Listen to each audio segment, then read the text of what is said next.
Picture this. You're mining deep underground, somewhere around Y level -20. You're expecting the usual, endless deep slate, the glint of a diamond, or maybe a dusty abandoned mine shaft. But then, your pickaxe hits something wrong. Not stone, not dirt. Oxidized copper, vast structured walls of tough bricks, buried in the absolute silence. You haven't just found a structure, you've just stumbled upon a forgotten front line of a war that ended eons ago. Welcome to MineByte, where we don't just play the game, we look closer. For a long time, we thought we knew the full story of the ancient builders. We knew they dug too deep, woke up the Warden, and eventually ran for their lives, sealing themselves in the strongholds before jumping into the end dimension. They were cowards who ran from their own mistakes, right? Well, the recent discovery of the trial chambers changes everything. It turns out they didn't just run.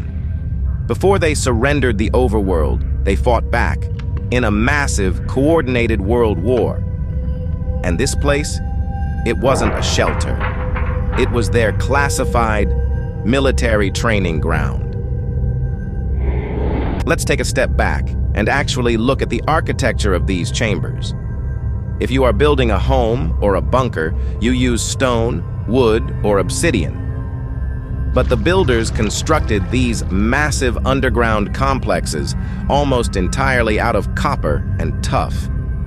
Why? Tuff is compressed volcanic ash. It spawns naturally near the deepest, most hostile lava levels. This tells us they intentionally built these facilities in the most punishing environments possible to stay completely off the grid. They were hiding from something on the surface. And the copper? Copper is highly conductive. In a world powered by redstone logic, an entire facility lined with copper suggests a massive interconnected power grid. This was a high-tech facility. But the real dark secret of the trial chambers isn't the walls. It is what's inside them. Think about a normal mob spawner you find in a dungeon. It's just a cage with a spinning pig inside that spits out zombies mindlessly until you break it. Now, look at a trial spawner. It is completely different. It is smart. It waits for you to approach. It scans the room, counts exactly how many players are present, and scales the number of enemies perfectly to match your squad size.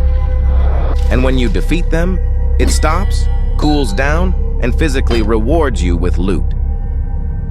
Does that sound like a trap to you? Because to me, it sounds exactly like a dynamic, automated combat simulator. The ancient builders were losing the war on the surface.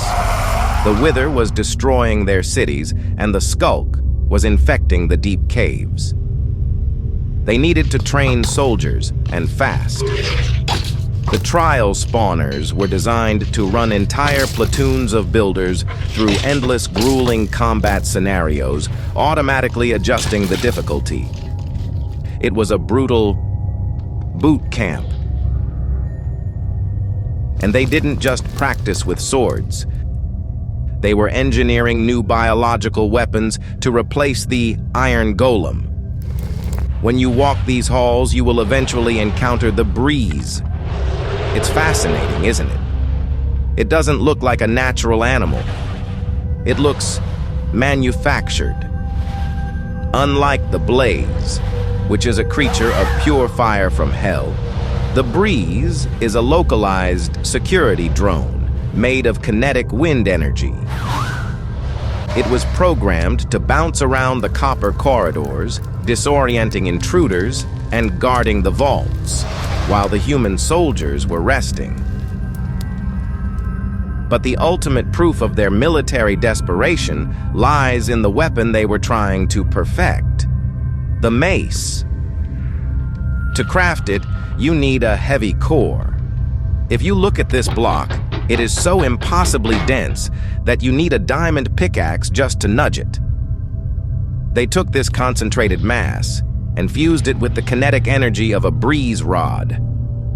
The mace wasn't designed for a simple sword fight. It is a vertical super weapon. The builders were training themselves to jump from high platforms, using gravity and the mace's smash attack to deliver a single devastating blow. A blow strong enough to instantly crush the skull of a wither or shatter the hardened ribs of a warden. This was their God Slayer. But here is the detail that truly proves how terrified they were. The ominous vaults. To access the best gear in this facility, you have to purposely consume an ominous bottle. You have to curse yourself with a bad omen. It sounds insane, right? Why would they force their own soldiers to be cursed? Because it was their absolute worst-case scenario protocol. They were purposely triggering raid-level threat simulations, pushing their elite units past the point of exhaustion. They knew the end of the world was coming, and they were trying to prepare for an apocalyptic invasion. But they failed. How do we know? Just look at the walls, one last time. When you explore the chambers, you will notice that some of the copper blocks are waxed. They retain their perfect, shiny orange color. Someone was carefully maintaining this facility, making sure it didn't rust. But the vast majority of the chamber is completely oxidized. It has turned a sickly, toxic green. That oxidization tells a tragic story. It means the collapse of this facility wasn't slow. It was sudden. The maintainers were either killed or forced to evacuate so quickly that they couldn't finish waxing the walls. The front line broke. The chaos from the nether and the creeping silence of the deep dark finally breached the copper walls. The automated spawners couldn't save them. The mace wasn't enough.